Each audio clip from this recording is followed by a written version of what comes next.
Kita bersyukur karena hari ini adalah hari yang istimewa, karena Tuhan mempertemukan kita kembali dalam ibadah ini.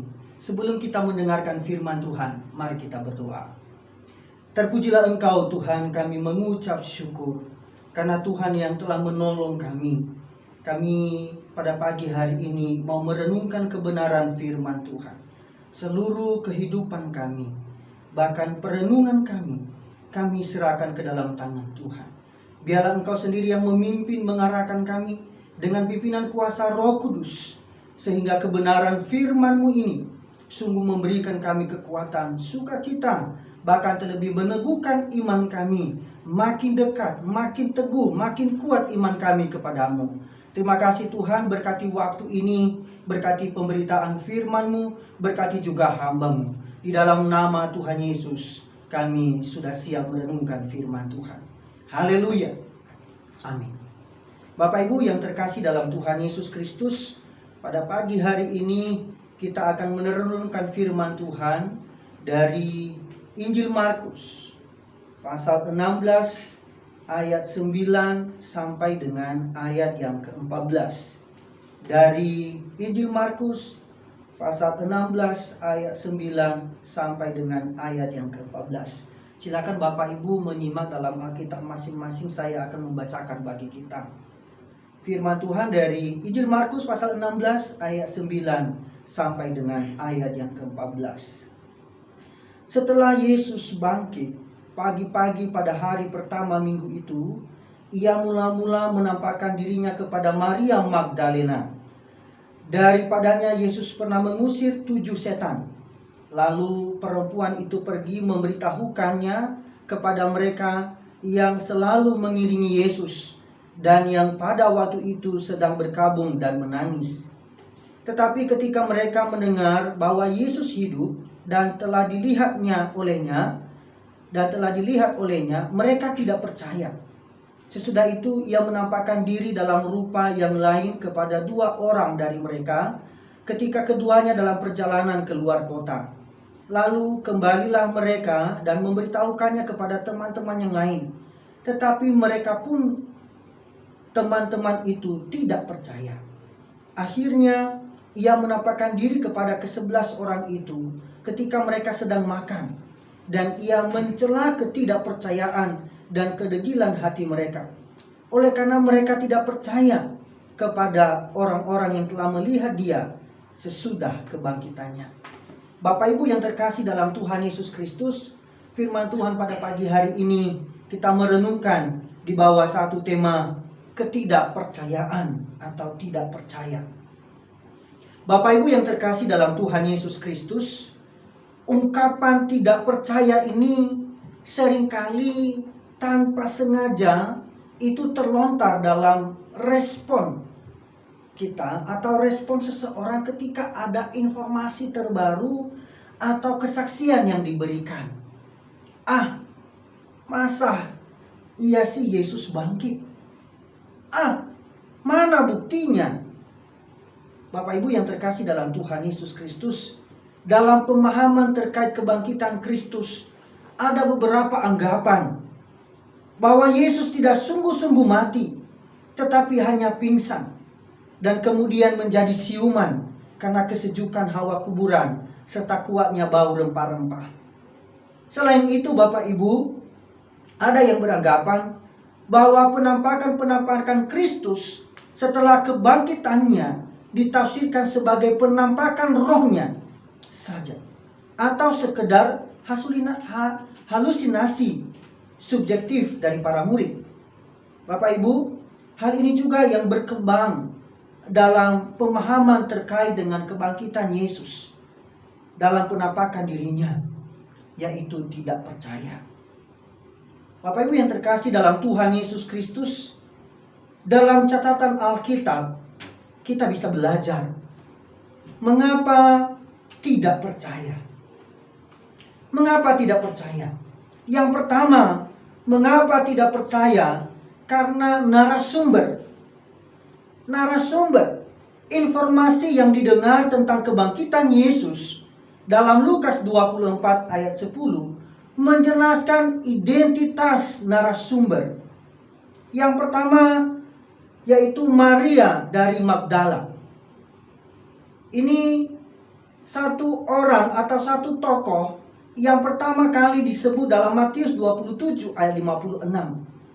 Dan disebutkan juga dalam Yohanes 20 ayat 18. Ia adalah perempuan yang kerasukan setan. Dalam Markus 16 ayat 9 menjelaskan bahwa Yesus pernah mengusir 7 setan darinya. Tetapi setelah dia lepas dari keterikatan karena kerasukan setan, menjadi orang yang percaya, yang pertama melihat Yesus hidup kembali. Dalam Lukas 8 ayat 1 sampai 3 itu menjelaskan bahwa Maria Magdalena ini adalah menjadi seorang pemimpin atau kelompok perempuan yang punya peran ketika Yesus dalam pelayanannya berkeliling. Ini yang pertama, narasumber pertama. Narasumber kedua adalah Yohana, adalah istri dari Khuza, bendahara Herodes.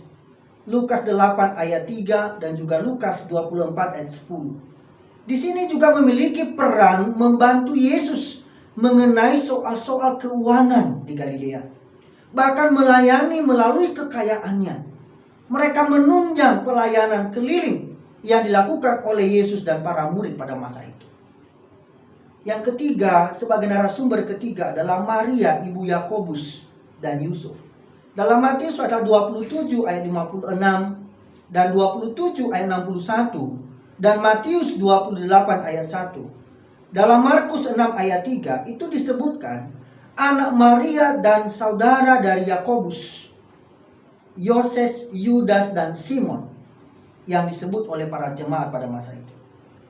Dalam catatan Alkitab ini merupakan semua fakta real tentang saksi mata.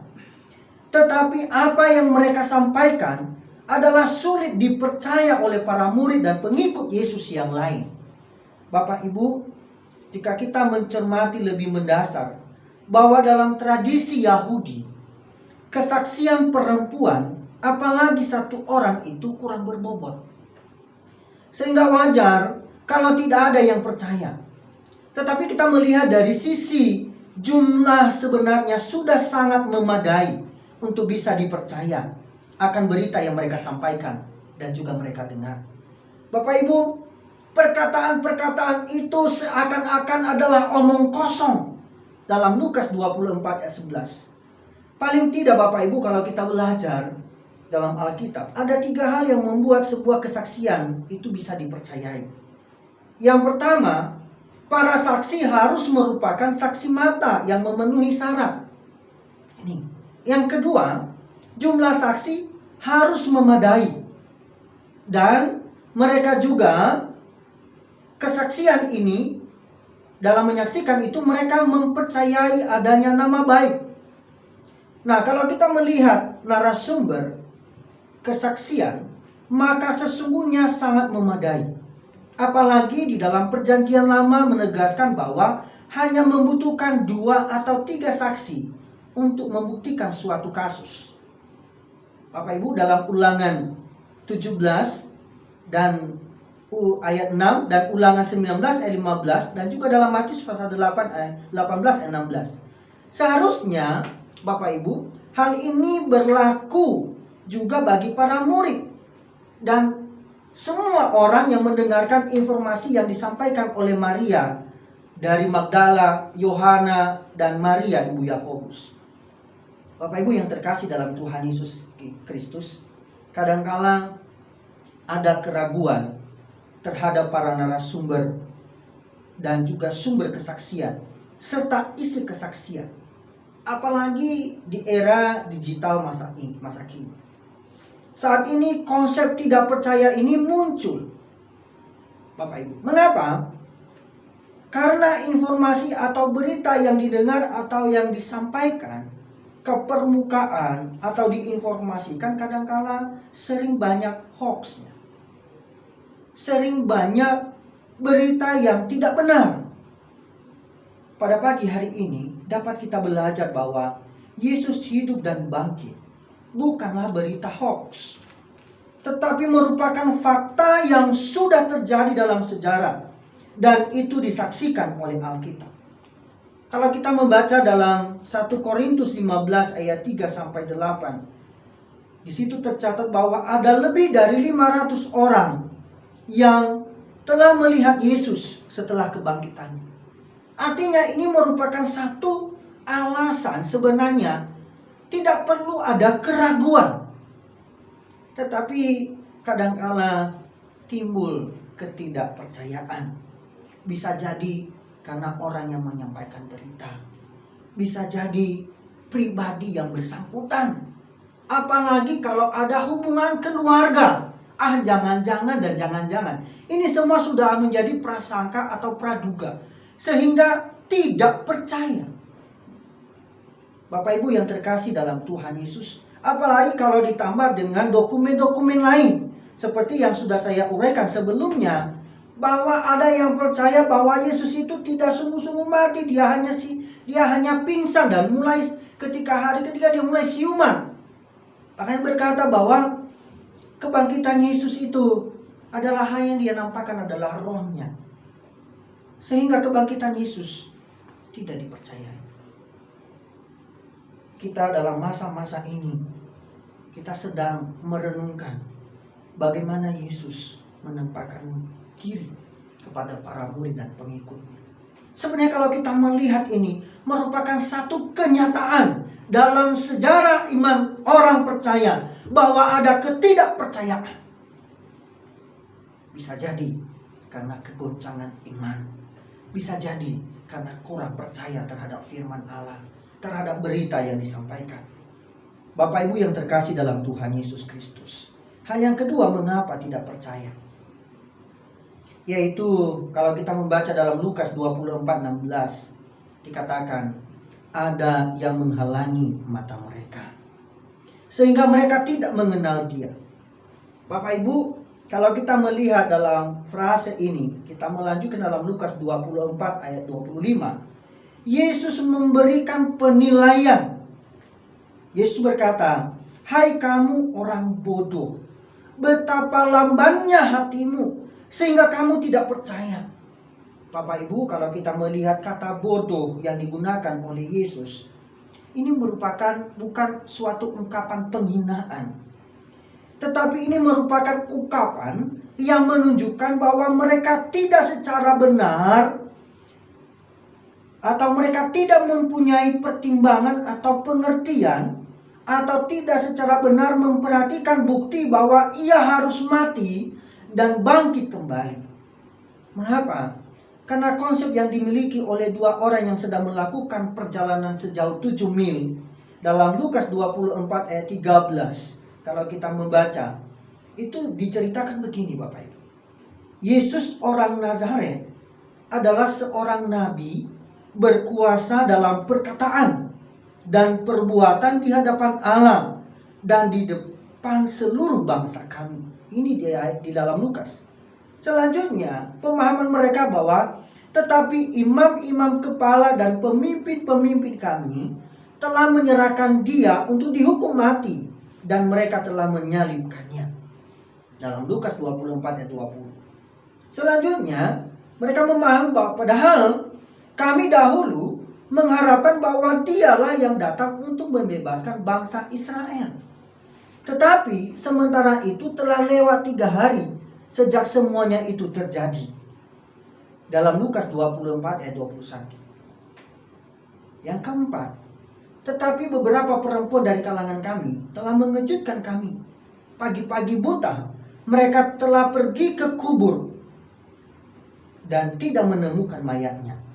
Lalu mereka datang dengan berita bahwa telah kelihatan kepada mereka malaikat-malaikat yang mengatakan bahwa ia hidup. Dan beberapa teman kami telah pergi ke kubur itu dan mendapati bahwa memang benar yang dikatakan perempuan-perempuan itu. Tetapi dia tidak mereka lihat. Bapak Ibu yang terkasih dalam Tuhan Yesus Kristus, ini merupakan yang sangat tragis dalam kisah ini. tidak percaya. Sudah ada berita, sudah ada informasi. Seharusnya mereka percaya. Mereka berbincang bagaimana penderitaannya. Mereka sedang bercakap-cakap, berdialog. Bahkan Bapak Ibu yang hadir, yang menyapa mereka, yang bertanya, apakah yang kamu sedang perbincangkan adalah Yesus sendiri. Bapak Ibu yang terkasih, ada sesuatu yang menghalangi mata mereka. Mereka tidak melihat bahwa ia hidup. Mereka tidak melihat bahwa kebangkitannya adalah nyata. Dan mereka tidak melihat bahwa ia sedang berjalan dan bercerita bersama dengan mereka. Inilah yang sangat ironis. Ketika mengalami berkat Tuhan, sering merasa Tuhan itu tidak adil. Ketika Tuhan luputkan, merasa bahwa di mana Tuhan. Bapak Ibu, pengalaman mengikut Tuhan, berjalan bersama dengan Tuhan, dan juga mengalami kebaikan Tuhan, bahkan mendengar kesaksian, mendengar berita, itu juga tidak menyadarkan akan kehadiran Tuhan yang nyata.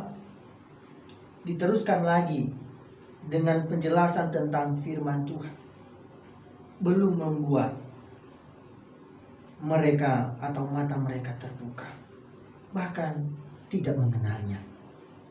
Yang menjadi pertanyaan di sini adalah, apa yang membuat saudara dan saya, Bapak Ibu, tidak mampu melihat Tuhan dalam segala situasi yang dihadapi?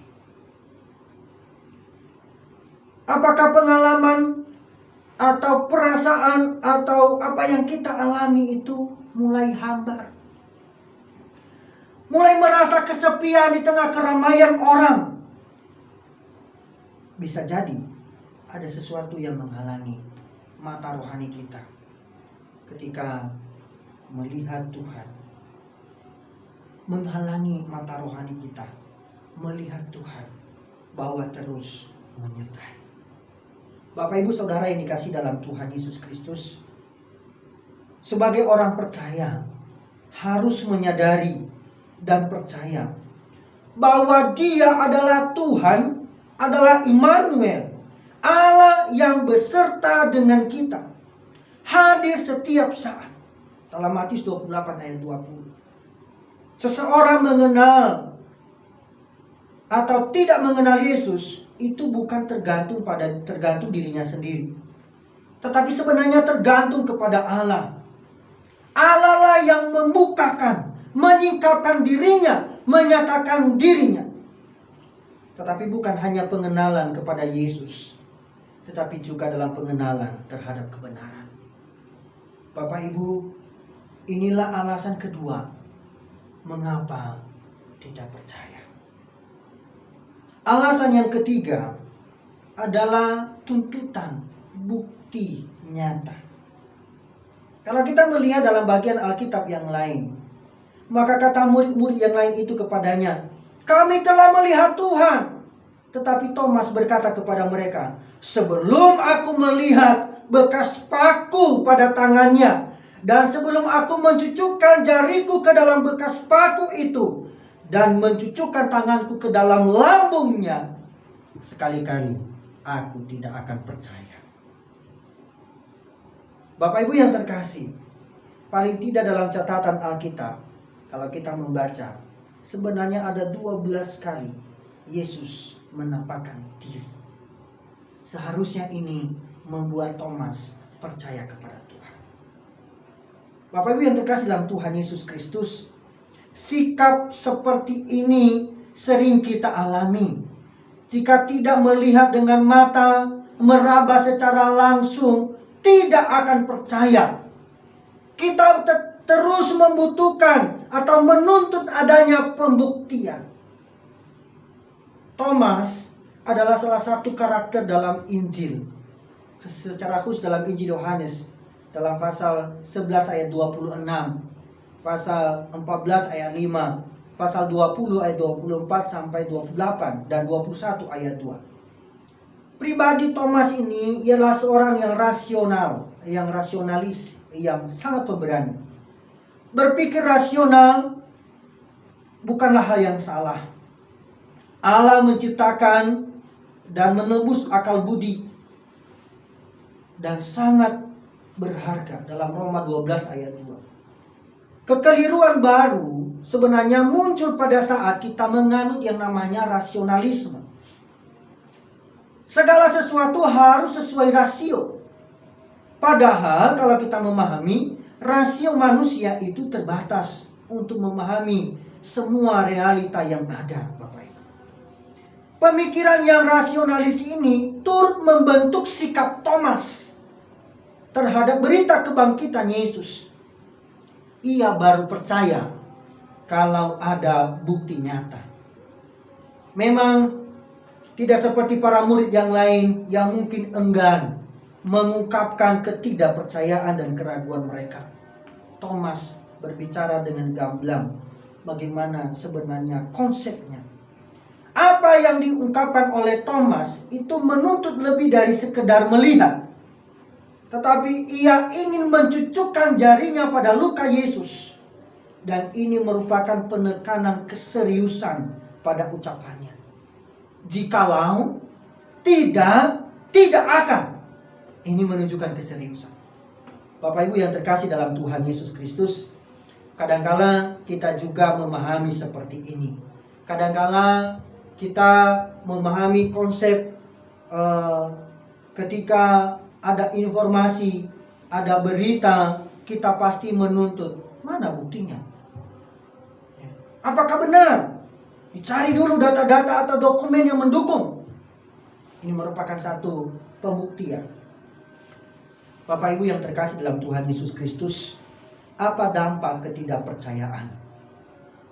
Kalau kita sudah memahami alasan mengapa tidak percaya, dimulai dari informasi, dimulai diteruskan dengan bagaimana ada yang menghalangi mata.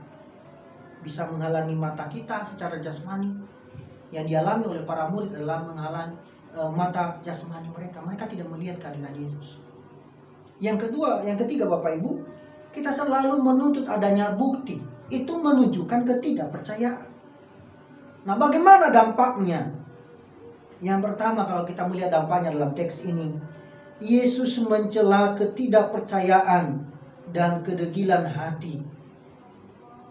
Bapak Ibu, teguran yang dilakukan Yesus ini memang keras. Mengapa? Karena Yesus sering mengajar bahwa ia harus menderita dan mati sesuai kitab suci. Dalam Matius 26 ayat 24 dan 54. Maka penderitaan dan kematian seharusnya itu tidak menggoncang iman para murid dan orang-orang yang mengikut Yesus. Yang kedua, ketidakpercayaan memang sesuatu yang tidak menyenangkan Tuhan, Bapak Ibu. Dalam Ibrani 11 ayat 6a, Matius 6 ayat 25 dan 34, Matius 8 ayat 26 ayat 18. Yesus berkali-kali menubuatkan bahwa ia akan mati, tetapi akan bangkit pada hari yang ketiga. Tetapi mereka tidak percaya. Mereka juga sudah mendengar tentang kebangkitan Yesus. Informasi dari kesaksian yang para murid yang melihat, mereka tidak percaya. Itu dampak. Semua tertutup. Dampak ketidakpercayaan, Allah tidak perkenankan atau Allah tidak berkenan atau tidak menyenangkan hati Tuhan. Ketidakpercayaan. Bahkan Yesus sendiri mencela ketidakpercayaan. Karena keraguan-raguan, kebimbangan, kedegilan hati, ini Tuhan Yesus tegur. Yang kedua, yang tidak percaya itu akan dihukum. Dalam Markus 16 ayat 16. Ada hukuman bagi yang tidak percaya. Terus, ketidakpercayaan itu menimbulkan tanda tanya atau kebingungan di dalam hati. Dalam Lukas 24 ayat 12. Mulai sanksi, mulai bimbang. Ketidakpercayaan berdampak kepada tidak mengenal Dia, yaitu Tuhan. Dampak ketidakpercayaan tidak mengenal Dia. Sehingga karena ketidakpercayaan seperti yang dilakukan oleh Thomas, Tuhan Yesus mengajak Thomas untuk percaya sesuai dengan kapasitas Thomas. Kalau kita melihat dari sisi Tuhan Yesus, Dia rela memenuhi tuntutan Thomas yang mau melihat dan mencucukkan jarinya adalah hal yang luar biasa.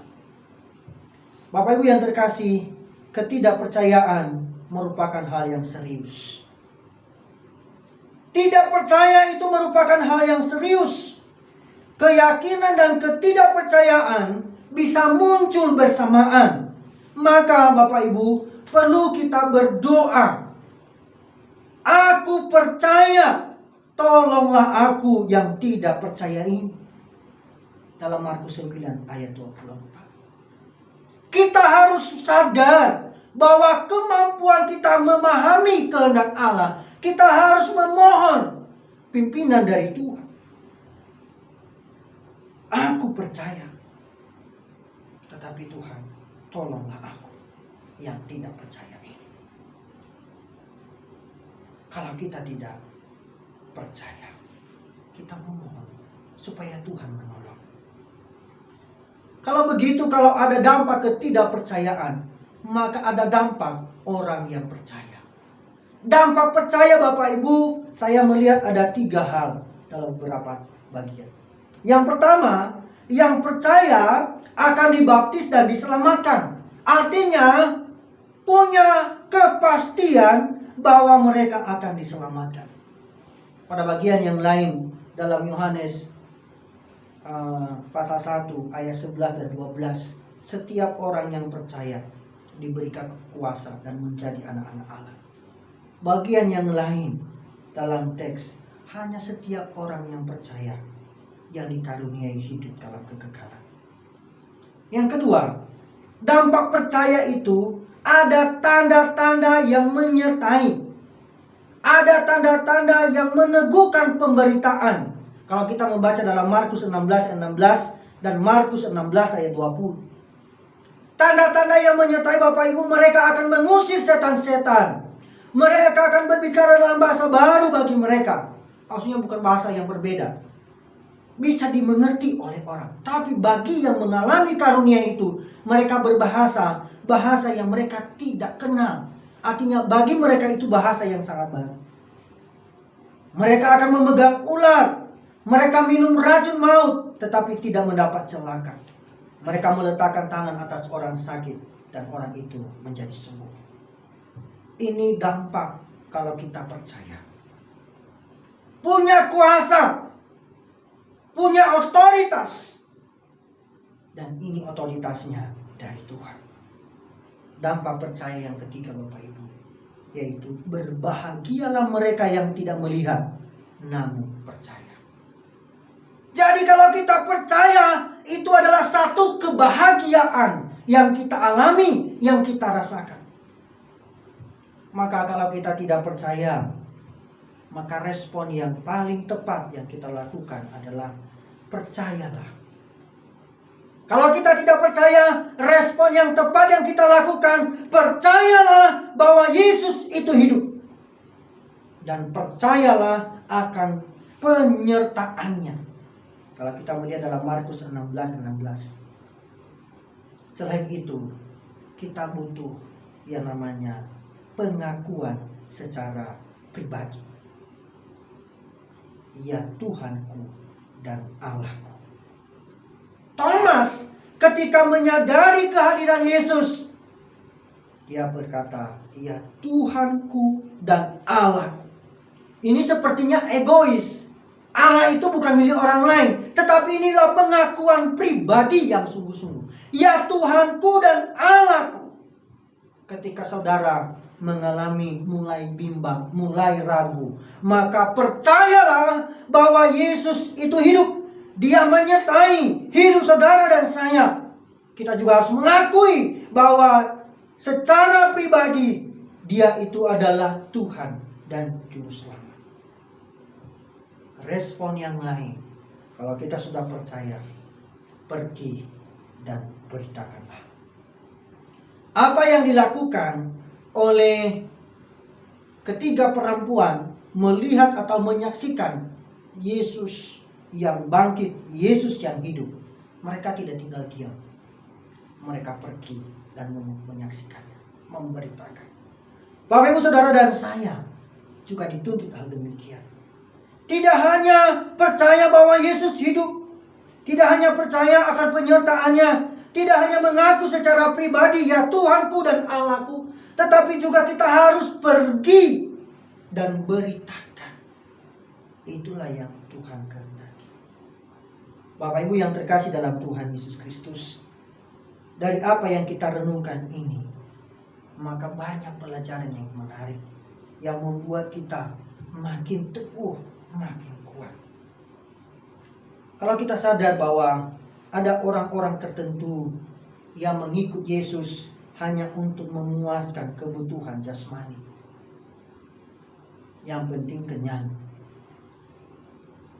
Orang yang semacam ini akan meninggalkan Tuhan pada saat mereka menghadapi kesukaran. Dalam Yohanes 6 ayat 66. Tidak bertahan. Ada juga orang-orang yang percaya karena hanya melihat mukjizat. Dalam Yohanes 2:23. Bagi orang seperti ini, Yesus tidak mau mempercayakan dirinya.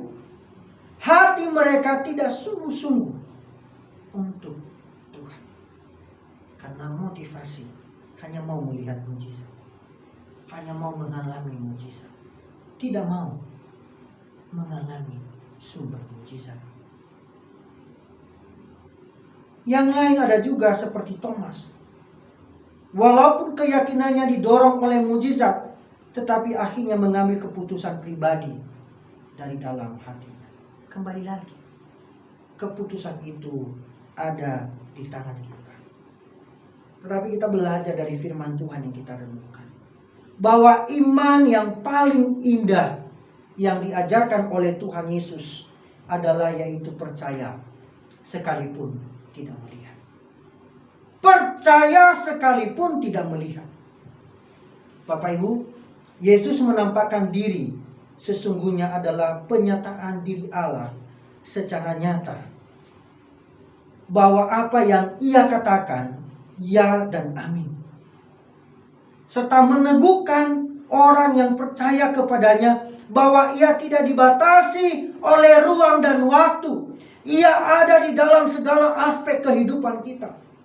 Tapi yang menjadi pertanyaan adalah, apakah kita sudah melibatkannya dalam segala apa yang kita lakukan, apa yang kita kerjakan, apa yang kita pikirkan, apa yang kita yakini.